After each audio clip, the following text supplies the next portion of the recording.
Happy Monday and welcome to Casting the Net, Reeling in Holistic Health, where we care about your mental health and well-being. I'm your host, Coach Rice, and I want to make sure that you tune in every Monday at 8 a.m. Central Standard Time, where I have my special guest on to talk about real issues that matter most. I want you to check us out on YouTube, Facebook Live, on Business Facebook page, also on the Be Awesome Network. Stay tuned. I think you're going to really like this next guest.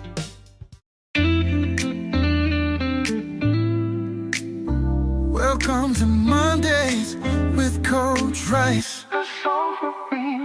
It's a brand new week, the sun's shining bright, a chance to cast your net, step into the light. Life's full of challenges, it's a winding stream, but with Coach Rice, you'll find your dream. Happy Monday and welcome to Casting the Net, where we care about your mental health and well-being. I am your host, Coach Rice, and with me today, I have a special guest, Crystal Griffith.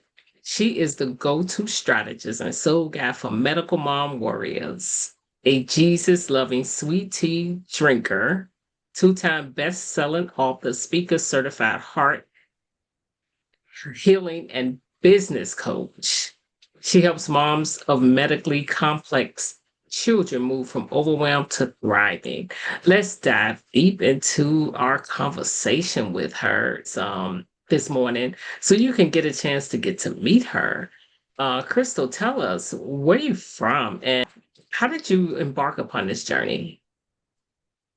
Well, thanks, first of all, for having me. I'm very excited to be here, as I am currently in a medical mom warrior crisis with my own child and maybe moving soon because of it. We spent about 20 years out in Colorado where my kiddo was made, created, and had. Spent a lovely time in the Rockies, just enjoyed that duration and season of time. Moved to the East Coast just about a year ago. And chaos hit. And so we are realizing that my kiddo may be allergic to where we are. And so, you know, and to answer your question, that's exactly how we got here. Kiddo has been struggling her entire life with a number of different diagnoses, ranging from food allergies to actually skin places that have been removed, as well as rare immunology issues, as well as also a more rare diagnosis of Ehlers-Danlos syndrome, which is a connective tissue issue. And none of which, I wish we'd had the playbook when she was born saying, hey, deal with all these things all at the same time. It might have gone work, but we get this one and then we go a little further, we get this one, and then you're like, oh, I wish I had known the first three before we just got that one, because that would have explained so many things of what we were dealing with. So you call moms like yourself medical mom warriors. Can you share, what does that mean to you and why you chose that word warrior? I find a couple of different fronts to that. First of all, I'm a medical mom. I am in the medical space. I'm a mom, and we have our own community, so to speak. Like when we see another medical mom in the waiting room, there's just an instant connection. We get it because we have been there and no explanation is necessary. But then that warrior part comes about because we have to be on the front lines. We are the first line of defense for our kids. We are the advocates for our kids, especially when they can't speak for themselves. And for my kiddo, she's actually deaf, hard of hearing as part of what she has experienced along the way.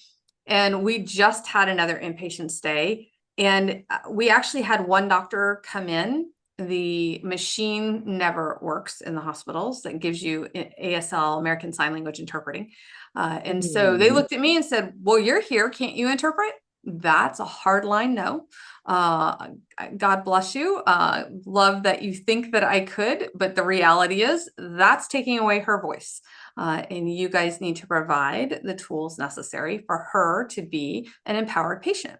What we are is on the offense, where we are coming in, and the proactiveness to say, before we even get there, hey, do you have the interpreter lined up yet? So for example, yesterday we had 2 different medical appointments, and I looked at my daughter and I'm like, you need to call and make sure that they see it in your chart, because 9 times out of 10, they're oblivious, no matter how large that print is, no matter what color that print is. And we get there and they're like, I don't know what you're talking about, although it's in her chart 89 times. And so she called and reminded them, hey, I'm going to need that interpreter. So that's empowering her to advocate for herself as well. There's a relief as a warrior mom when you can see your child succeeding in those capacities, and she's growing. She's 20 years old. She would love to be out on her own. I would love for her to be out on her own, but we both need to know that she'll be safe and she's at a place that she can speak up and be heard. With your daughter having 25 diagnoses, which is quite a bit. What was the moment you realized you had to become her strongest advocate?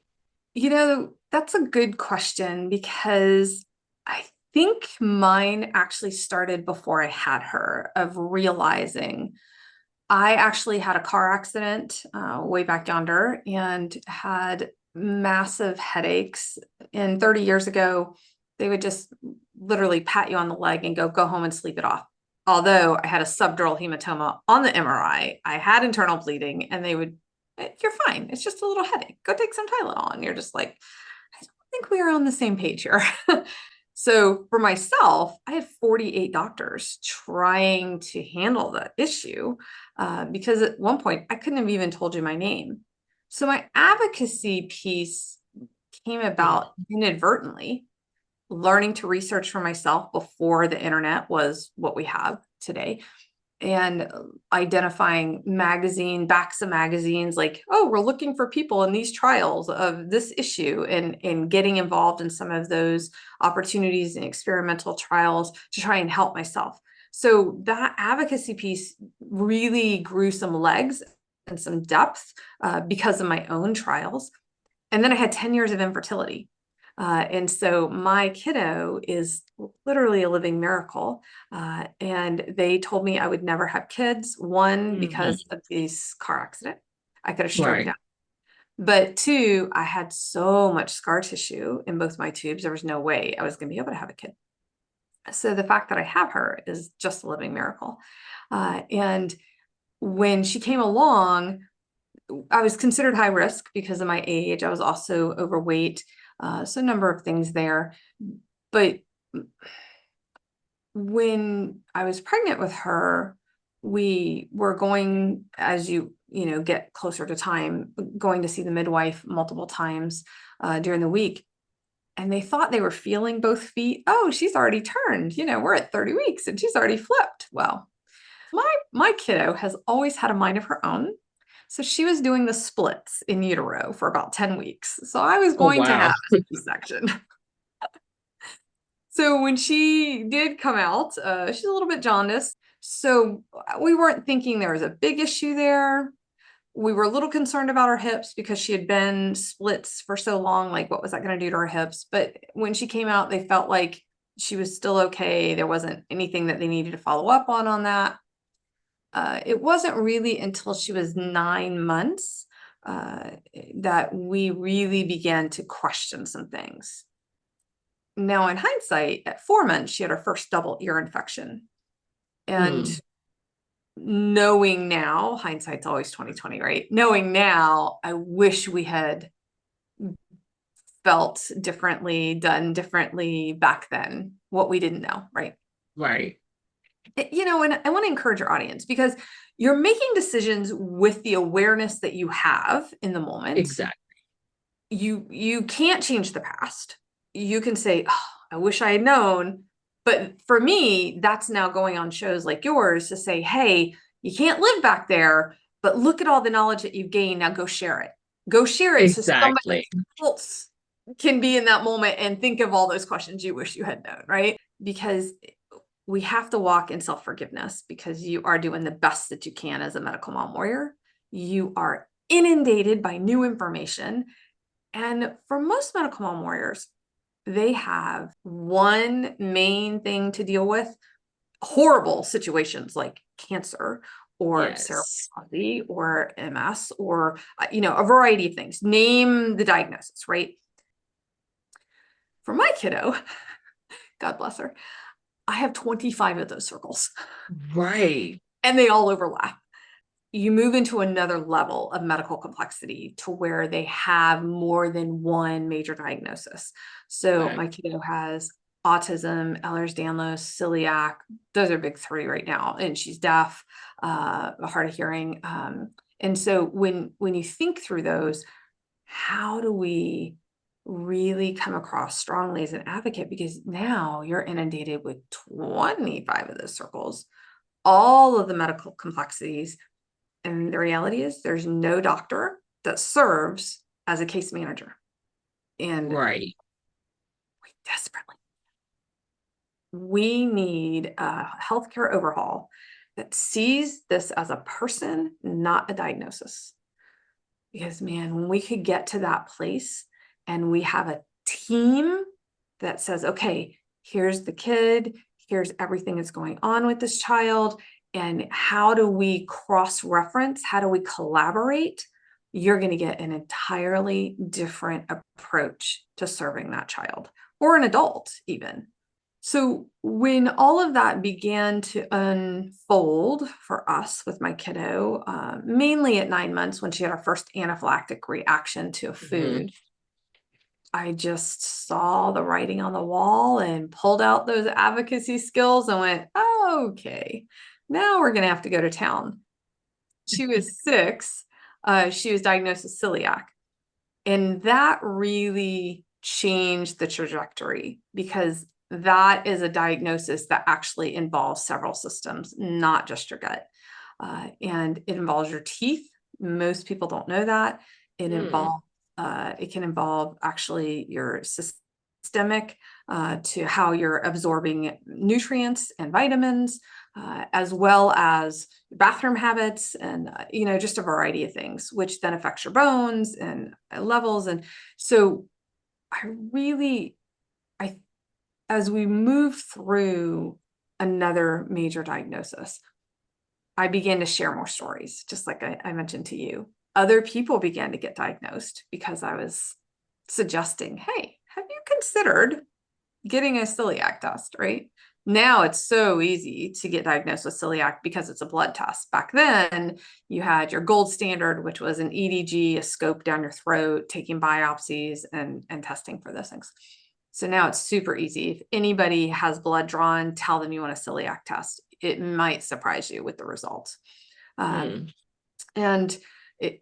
so when you're walking through those situations, you really do have to create better understanding, better organization, better talking to the doctors, trying to identify, do I want all of her team basically at one hospital group, or do I need to spread them out?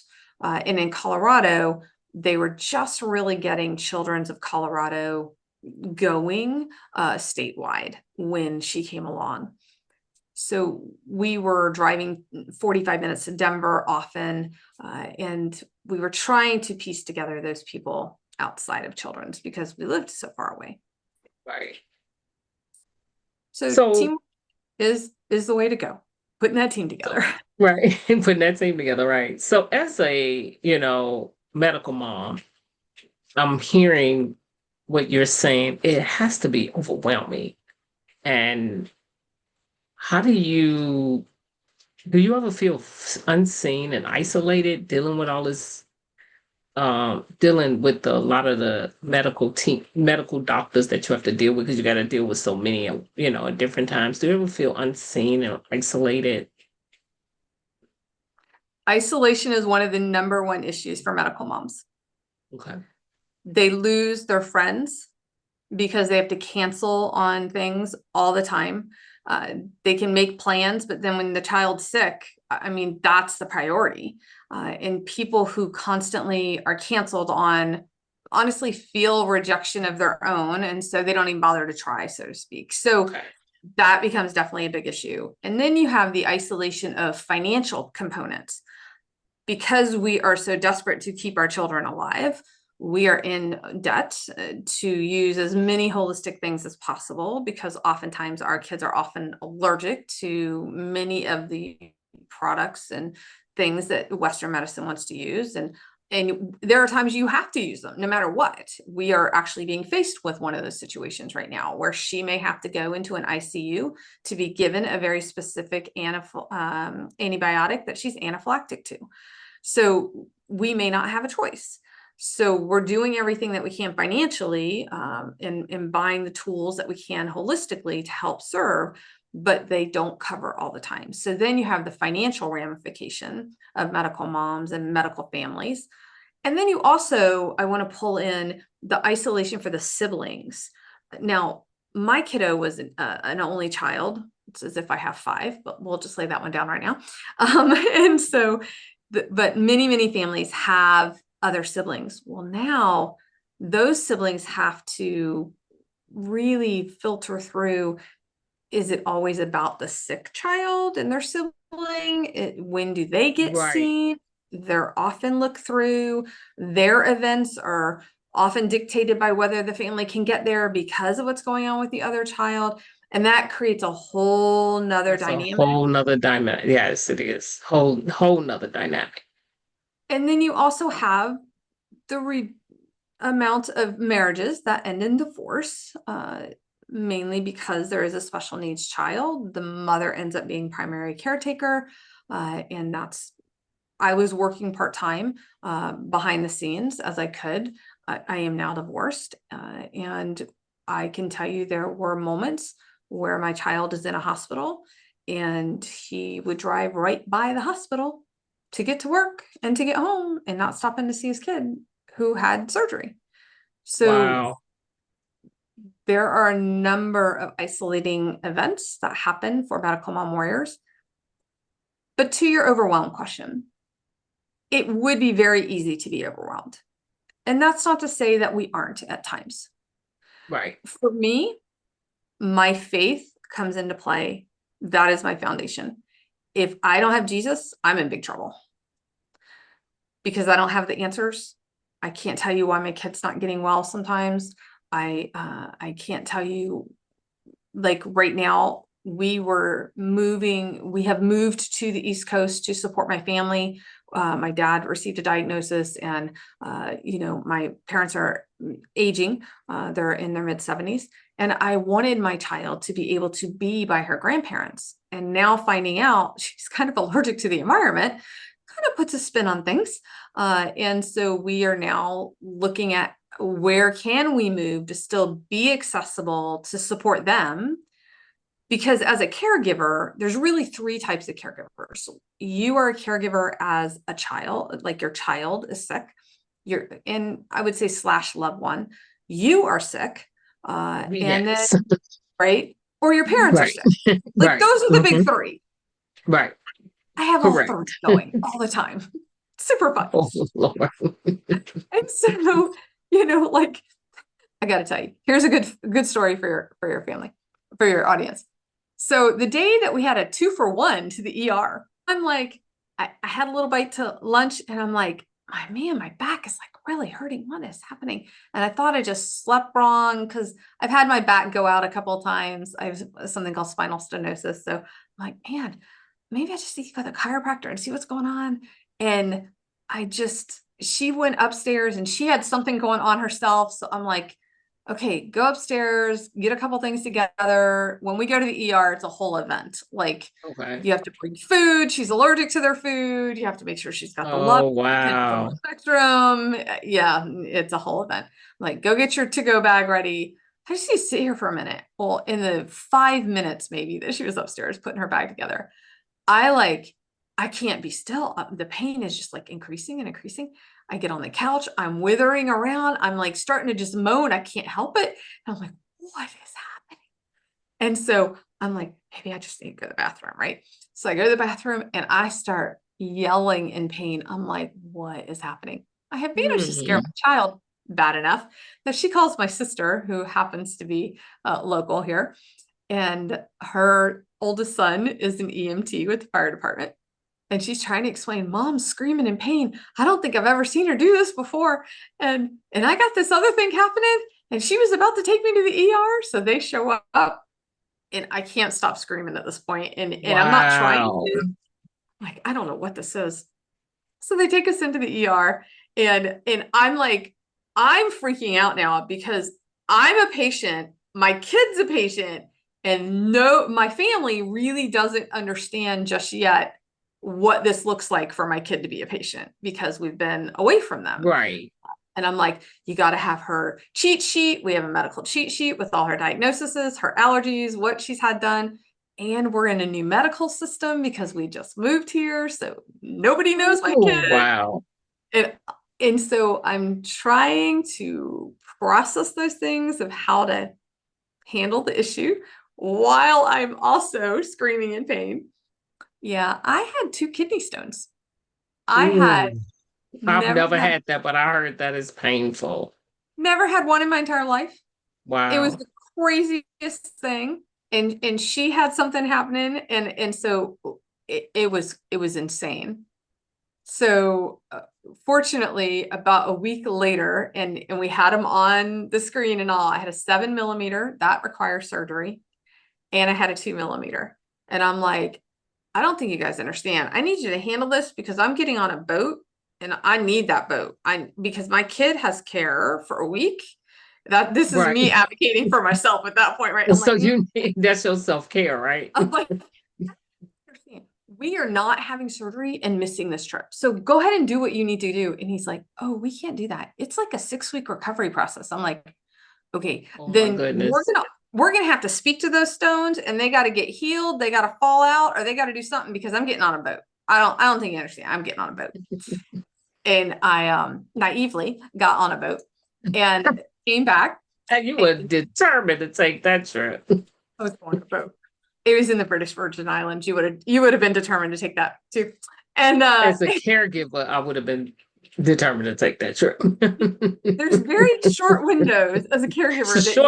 Short window. Yes. You gotta take it, right? You gotta take it. So when I came back, the next day I went in to get a brand new x-ray to make sure, where are we, and then schedule the surgery. Fortunately, I didn't have any issues on the boat at all. No pain. Like the only pain I had was the day I went to the ER. I never had any pain after that. And so when they took the x-ray, when I got back from my trip, they were completely gone. Wow. Totally healed. Gone. What a miracle. Totally was. Totally was. Because who's got time for 6 weeks of recovery, right? As a caregiver. Yeah. It was totally a God thing. It was totally a God thing. Wow. This has been a true journey for you, journey/calling for you. How has it reshaped, if any, your identity? Well, my identity for me is in Christ. So unmovable, unshakable. That hasn't changed. Good. Now, labels, being a medical mom was not one I ever, went to college to say I wanted to be.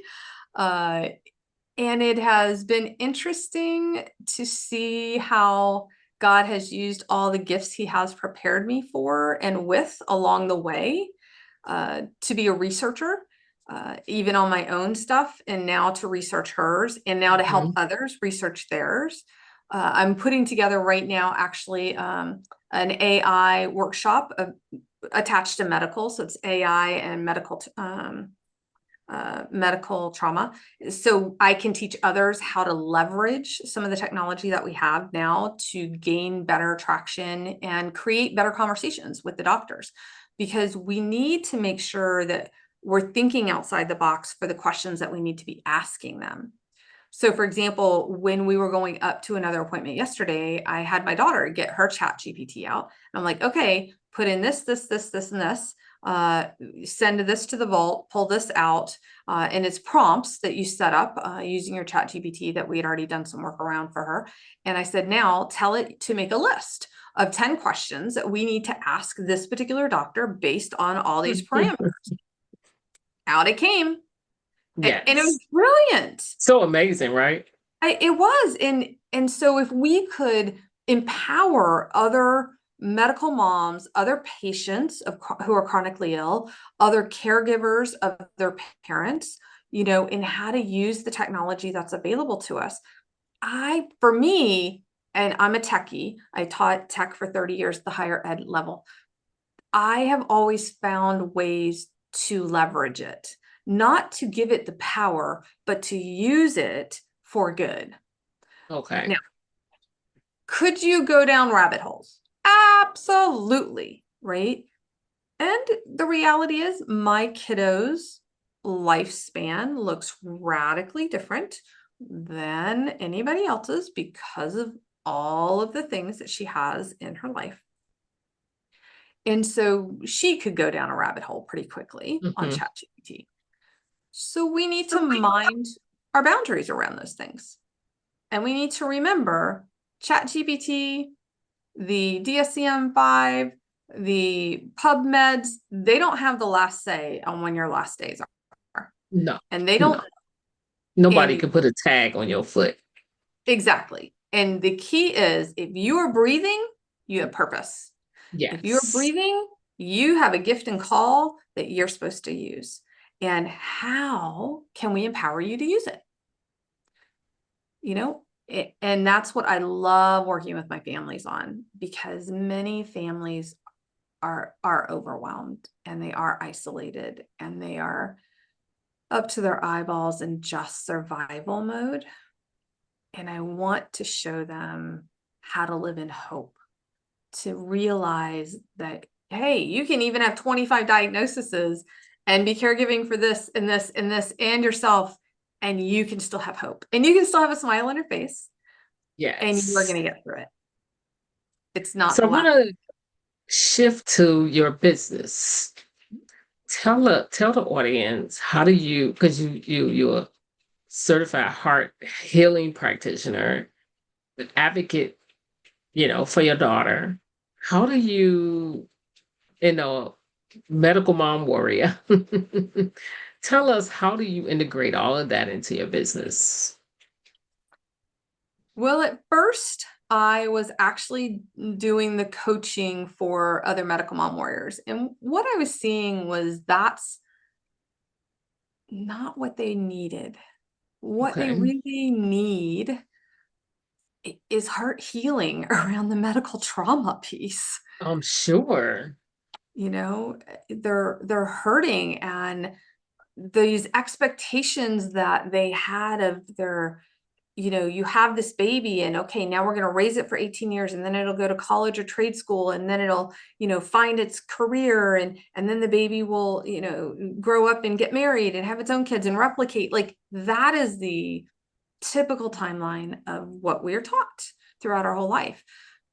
But the reality for our medical kiddos, that is not the same. And for us as parents, we have to grieve those Yes. expectations. You have to grieve that. And it's hard. Grieving the child that you thought you were going to have. And Correct. embrace the child that you actually have. Absolutely. Perfect way to say it. Mm-hmm. And those moments, I want to be mindful of how to say this. That is not denying you the child that you have. You love that Right, child. it's not. Mm-mm. You would lay down your life for that child. I would give a kidney. I would give a liver. I would, whatever my kid You needs. do it every day. I'll do it. Exactly. I will sacrifice for my kid. Mm-hmm. And so when we understand that we do still need to grieve those expectations, I try to teach this in a way so they understand if you can go ahead and grieve it because you're aware that it exists now, you can heal it. And guess what that does? It frees up that space for God to just pour new in. And that can And to be accept your new norm. right. And what is normal anyways? Let's be Exactly. real. There's not one person on this planet that has normal. Nobody can give you an actual definition, except the dictionary that keeps it in this box. But really, what is normal? Exactly. absolutely right. And so then it becomes an opportunity. I love to see things as opportunities. I'm always looking for solutions. As I often tell my daughter, well, if you're looking for an issue, you're going to find issues. If you're looking for solutions, you're going to find solutions. And that's about our perspective, our filtering. So yes, currently we have a situation with my kiddo where she's growing a super rare bacteria that 6 antibiotics haven't tested or haven't touched yet. Okay, so what's our solution? How do we look outside the box to find other options? Well, yesterday we had this amazing conversation with the new ENT, and he was willing to think outside the box. He goes, oh, so she's a unicorn. We're like, oh, yes, with about 3 horns. Yes, she is.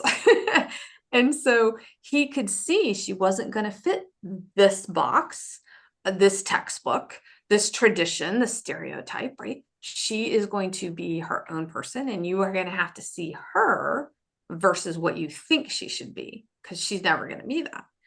And so when I could show the medical mom warriors and those families to lay down those expectations of what you think should be, then you make room for what could be and what God has intended and planned already with the solutions that are already available.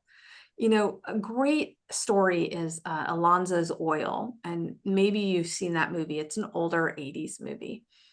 And it was based on a little boy who kept having these seizures that nothing was working for.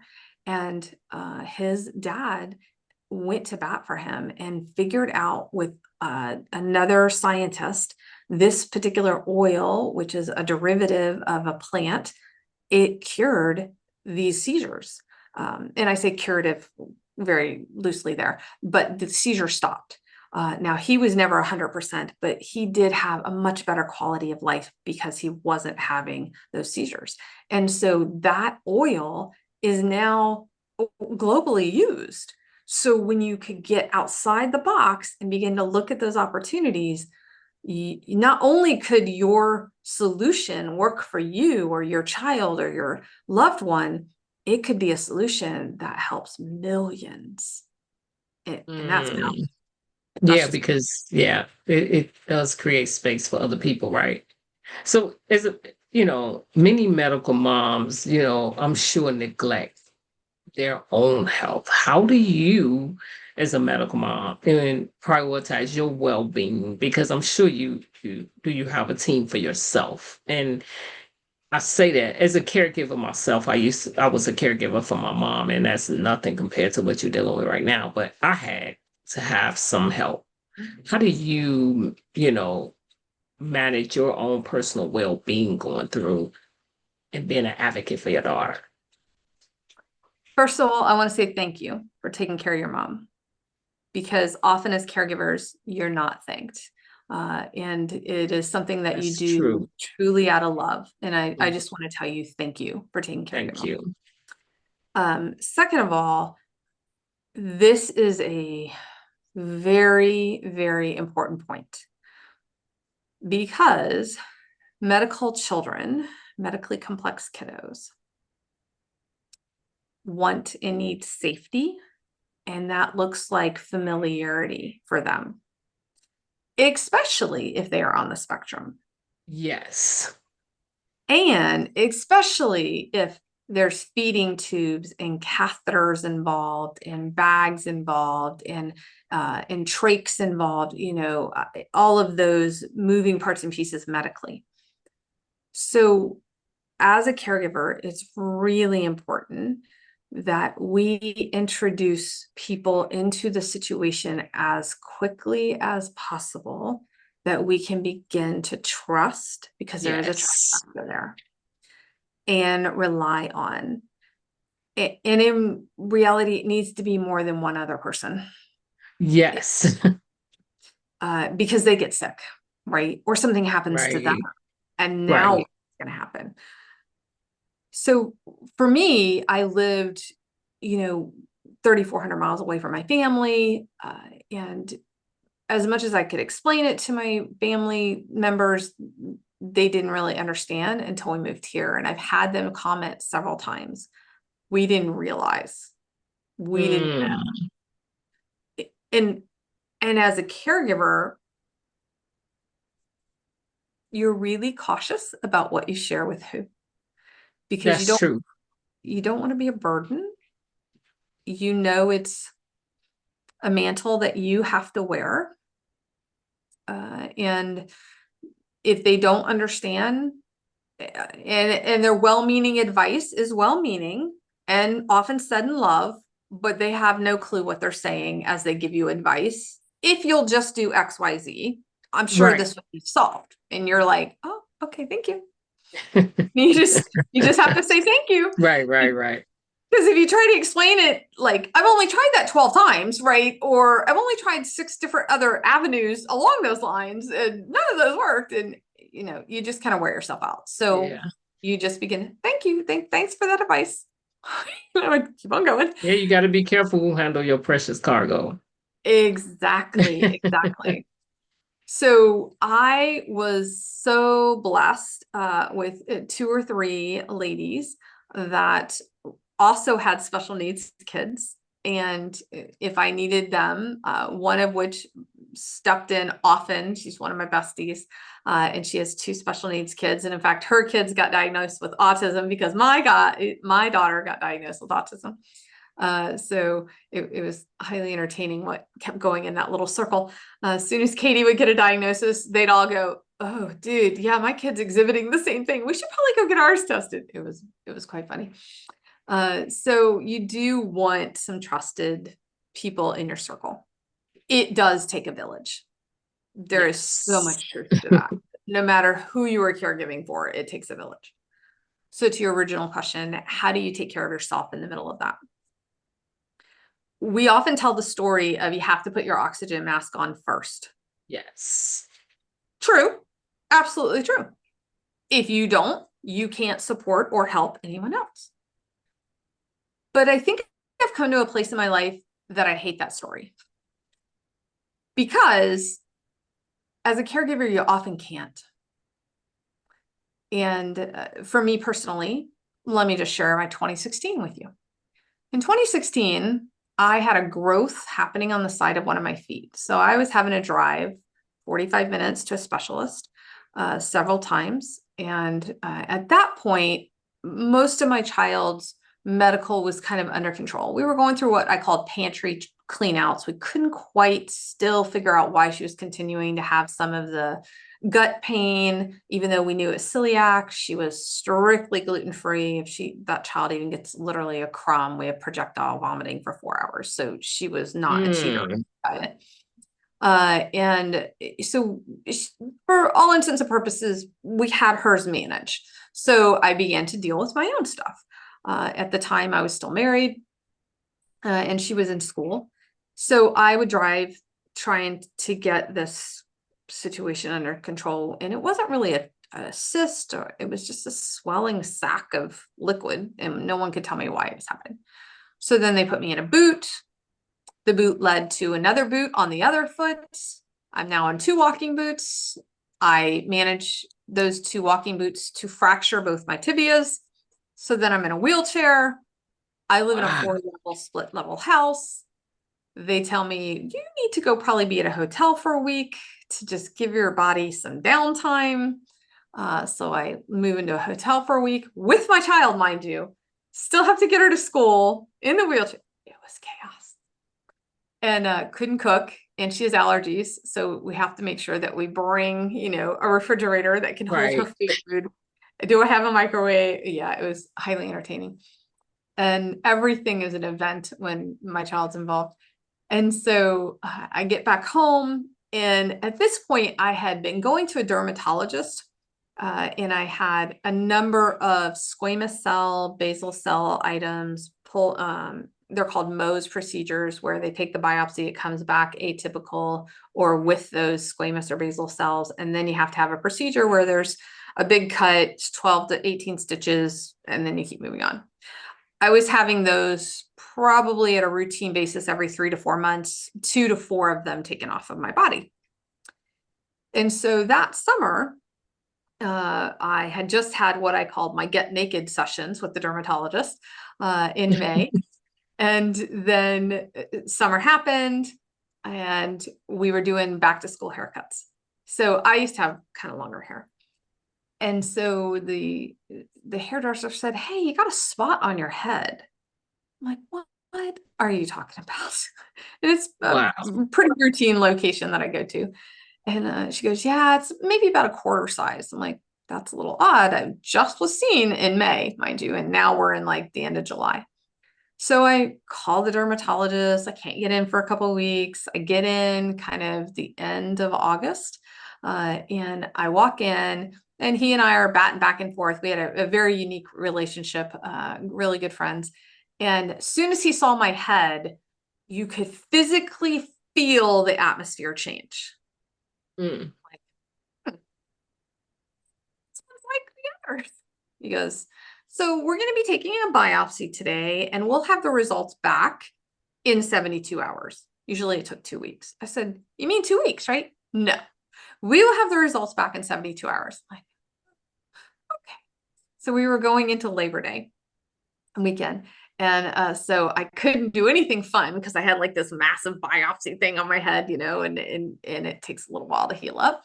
So we went to Big Reservoir and played with the kid and had a good time. And then the Tuesday after Labor Day, I'm sitting with a friend at a coffee shop, and I had been scheduled to sub at my daughter's school all week. And I get the phone call from that office. And the dermatologist receptionist says, "So we have your results. We made an appointment for you tomorrow at 4:30. I said, "Oh, I can't come this week. Like, I'm subbing all week. Like, I'm full. Like, I just can't do that." She's like, "Ma'am, I don't think you heard me. We have an appointment for you tomorrow at 4:30. Oh, okay. Okay, I'll see you. And I, in that moment, realized I was dealing with cancer. And she didn't have. And I went, well, if I'm going to lose my hair, I'm going to be in charge of that loss. And so I immediately called the shop of the lady who had found it, and I wanted her to shave my head. And because it's right here in the top of my head. Like, there was no hiding it back here with long hair. Like, I was going to lose a chunk. And he had taken a spot that I would tell you is probably more like a 50-cent piece size than a quarter size. So I knew we were going to have to shave a chunk up there. I was like, that's just going to look weird. Like, that's a palm size. Like, let's just get my head. And then it'll at least all grow in together, right? So she wasn't working that day, but when her daughter ended up shaving my head, she also worked at the shop. And then I handed the clippers to my daughter and said, "Hey, you want to get in on this?" And she didn't know what to do with all that. She's like, "No, I'm good." She was like, "What?" So the next day I'm subbing, and by the grace of God, the lady that I had been with at the coffee shop at the time that I received the call, she and her mom had made the cutest oversized brimmed hats with like ladybugs and bees on them and a zoo safari, and they'd been in a crate for years. So she takes me over to her house because I don't want to scare the kids, because now I'm bald, right? I don't know what this is going to look like after he's done with my head. So they fit my head. It was hysterical. So I have these big oversized hats for the week, because that was the week I was subbing. And so when I showed up Tuesday at 4:30, I had no hair. And he walks in, the dermatologist, and he goes, "What did you do?" And I'm like, "Well, you were going to have to shave the head anyways." He's like, "Oh, I would have just taken a palm size off." I'm like, "Well, I saved you some energy. How about that?" And he just starts laughing at me. He ends up taking 2 palm sizes off of my head. Oh, wow. 80 stitches, and still couldn't seal it. And so I was very glad that I had the big hats to cover that head for that week. And the kids just had a ball with those hats. So to your original question, you still have to handle yourself, even in the middle of crisis, like my 2016. Yes. And And we still weren't done with that year. There were still some other marriage things that ended up happening that were a little chaotic. And you realize not everybody is designed and made to be a caregiver. It's a calling. It's definitely a calling. I would say baptism by fire, really, because you didn't ask for it. You are No, you don't thrust ask into for it it, but you call to it and he give you everything you need to do it. and But straight everybody into is the deep not end. called to do that. But they may Correct. be called to assist you in it, but not do it. And I want to encourage your audience to allow that assistance. Like, Oh, yes. Oh, because we yes. think, well, they don't know all the nuances, but here's the thing. If you teach them, they will know. And sometimes it's just a matter of you have to share it with them so they do know how to help you. And if you need them to pick up your groceries, if you call them and say, hey, I really could use a Chick-fil-A sandwich, I really could use, my chai tea, they would be willing to do that for you, but they don't know how to help you. And so I had people say to me, hey, we really want to bring you a meal, but we don't know what your kid can eat. I didn't know enough then to be able to say, hey, I will send you verbatim what to tell Chick-fil-A, and that would be amazing, and bring it. Right. And so I want to encourage your audience to empower yourselves with your voice, because they do want to help you. People do want to show up for you. They just don't know how. Now, it is a mental load on you to get someone to help you in the way and capacity that you can receive that doesn't cause more harm. Right. It does come on your shoulders as a mental Mhm. load. And I'm sorry for that. I am. It does, yes. Because, but yeah, I remember when I took care of my mom, I built, I have, it's 8 of us, and as far as, my siblings, it's 8 of us. And I never forget, a doctor told me don't play the martyr. Because, when you take on this task, you're a little territorial. But one of the things that God showed me how to do that was to utilize their gifts that they have. And really I really sat down and met with them and said, hey, what can you do? And whatever they can do, when they chose to do what they wanted to do, they did it was effortless because it was something from their heart, not Exactly. something I chose for them to do. And it was a team effort. And then it gave all of us a chance to not be robbed of, like, oh, you didn't take care of mom. But I think people think they have to take on the whole burden. But I like how you said, take, give them, let them know what you need so they can choose what they can do for you, because every little bit helps. Oh my God, every little bit helps when you're a caregiver. And speaking of that, you know, um, speaking of that, with your practice, what is your onboarding process for clients? So right now, I just launched a program. It's 100 Women, 100 Days, Healing the Past with Hope That Lasts. And it's designed for women to come into, and it is for women, and really understanding what they need to release for themselves in order to restore for themselves and relaunch themselves, even in the midst of the medical crisis that they're experiencing. And I set it up because medical mom warriors don't have time, right? As much as we'd love for them to be on a 45-minute podcast, and as much as we'd love for them to come visit us for 3 days and be this immersive experience, they don't have that kind of time.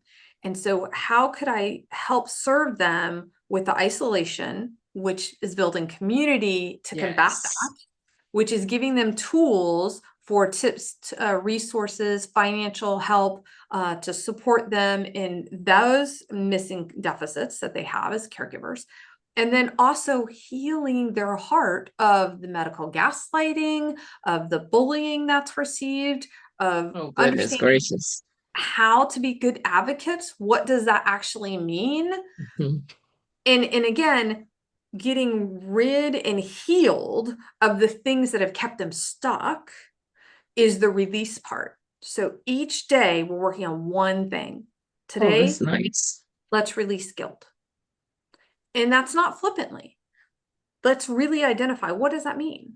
And the whole Yeah, point because of that is part of what they go through. Yeah, mentally, yes. Oh, it is. And, for my kiddo, we actually can tie a number of her diagnoses back to her dad, who is a military member, received multiple rounds of the anthrax shot. And so there's actually a direct correlation to some of the things that she has. So, and he had it before we got pregnant. So when you think about that, there's a lot of guilt there. Oh, yeah. On I her can only imagine. she's mad at the military because they gave her dad those shots and then he gave it to her, right? So like there's this ongoing, Yeah. oh my goodness, the processing, it's intense and it goes deep. But I designed it so each person could work at their own pace, but within the same community. So Okay. we're meeting weekly check-ins on Mondays. We're doing heart healing sessions where we're looking at, okay, Lord, show us one memory, one moment that we felt neglected, unseen, invisible, dismissed, gaslit, right?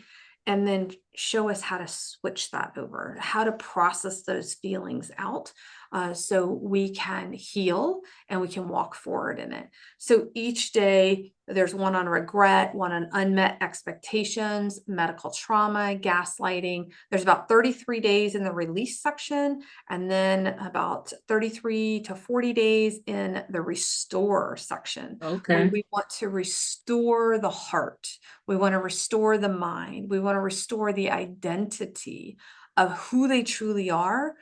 And you asked that question earlier as what's your identity, right? And for me, it's in Jesus. And that really should be for all of us. Our labels, the diagnoses, even the term caregiver is not our identity. Exactly. And it's a moment in Those time. are roles that we play, but not our identity. It's a hat, lots of hats, right? But those hats can come off, they can go on, they can come off, Yes. go on. And so, I want to help support them in realizing those are hats and those are roles and those are not the identity. And God has the say that you are royal, that you are chosen, you are a Yes. masterpiece, right? And you have calling, you have gifts, you have talent, you have abilities that are designed with you and only you in mind. Nobody else on this planet Nobody can else. do what we need you to do, right? And so in doing that, I've got the sun. I'm steady like going, what is happening? And so I know how that could be. I'm just like, okay, I have the light on. I have all this. I'm like, why is the sun coming through? What is happening? So then the last part, the third pillar is that relaunching, because we want to relaunch you, not just in the core identity that you really have, but also to dream again. Because as caregivers, and you know this firsthand, you lay down everything in your life to be a caregiver. Yes. That includes your dreams, your hopes, Yep. your expectations for your own life. I never expected to be a medical mom warrior. I actually had to lay down my PhD dreams. I had gotten into a program for a PhD when I had my car accident. I couldn't remember my name. There's no way I was going to remember a PhD level of work, right? Right. But later I went back, I got my master's, and from there I've been teaching ever since. And so what you think you are going to do hasn't been lost. It might be reshaped. It might have a different quality and depth to it. I never, ever went to school to teach, and I've been teaching since I went to college. It's like crazy how, those things happen. So that's one way that I work with the moms. And then I also have a customized roadmap for them where we sit together for 90 minutes, bring your tea or your coffee, and I'll bring my chai, and let's get to the heart. We're not there to talk about the weather. Like, let's dive into what is going on with them firsthand. Let's hear it. I've got about 400 tools that my kiddo and I have accumulated along the way that I know serve amazing purposes for families. Right. And so we can help them develop a game plan of what tools would serve you the best. Awesome. My final question before we wrap up. If you could speak directly to the moms that you are talking about that need this awesome program, that's listening right now, exhausted, on the edge of, on the edge of giving up, what empowering message do you want to leave with them so that they can take your call to action? Hope is not lost. It is still there. It might feel hidden. It might feel like you're walking in the valley full time in the darkness, but you aren't. You are never alone. And there are other moms like myself and so many others who totally understand your pain right now, your loss of expectations, your isolation, your pulling out your hair, the survival rate, the lack of sleep, of sleeping on the benches in the rooms, because why hospitals can't figure out how to get a decent supportive bed for caregivers, I have no idea, right? Like there's just a few little things that you can do to take care of us. There, right? Right? It's like, this is my kid, I'm not going anywhere. And so we get it. You are not alone.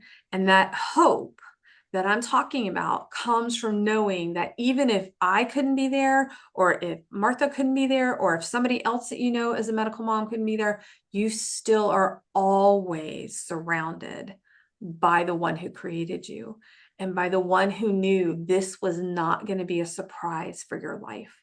He knew. And I don't have all the answers of why it happens. I don't have the answers of why my kid has 25 diagnoses. I don't. I wish I did. But what I do know is it has empowered me to help people like you and your audience to find other opportunities in the middle of their pain, in the middle of their medical crisis, in the middle of their trauma, and to strengthen their voice in one of the worst moments that they're probably having in their entire life. And that hope is what will sustain you. It sustained me when my child didn't feel anything from the waist down for 9 months. It has sustained me when I would wake up and have no idea what my name is. It has sustained me to the point where I was told I would never, ever be a mom. It has sustained me when my daughter at 19 had to have a hysterectomy, and my thought of being a grandma was going to be taken away forever. And it sustains me because I know in the 6th grade, God said I would be a grandma. So I'm just over here going, well, okay, well, it won't be for my kid naturally, but God, you got it, right? Because I've seen him show up over and over and over and over again. And the more that you allow him to show up for you, the more you're going to find it and see it and recognize it faster and faster and faster. Amen. Well, Crystal, thank you so much for sharing your wisdom and knowledge and your journey, your complex journey with the audience. And to the audience, thank you so much for listening. If you know a mom who's struggling with feeling like unseen or feel exhausted and need this program, please do share this video with them. I will have Crystal's links in so you can actually connect with her. And also, just continue to subscribe, share, and comment. Subscribe because I always have amazing guests. Thank you so much for listening. Happy Monday and enjoy your day. It's your time to shine. Your journey to chart. Coach Rice wisdom will heal every heart. So join us now. Let's make life suffice. Welcome to Mondays with Coach Rice.